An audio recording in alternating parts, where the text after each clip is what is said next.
Hello, আসসালামু আলাইকুম guys, কি অবস্থা, কেমন আছেন? আশা করি সব ভালো আছেন। আসলে চলে আসলাম কেনাকাটা করার জন্য।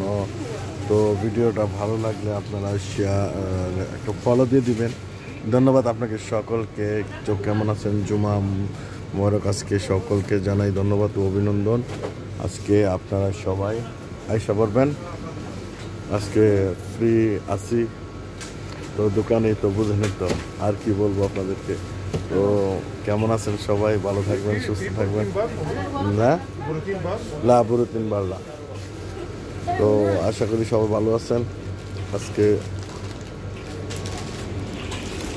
চলে আসলাম দোকানে, তো আসি, এখন বর্তমানে আসি। তো আপনাদের কি অবস্থা, কেমন আছেন জানাবেন। ফলো একটা সাবস্ক্রাইবার করে দিবেন। আপনাদের ভালোবাসা এতটুকু আসছি, এখন আর একটু ভালোবাসা দিবেন যেন পুরোপুরি যেতে পারি। ধন্যবাদ আপনাদের সবাইকে। আল্লাহ হাফেজ, ভাই, ভালো থাকবেন।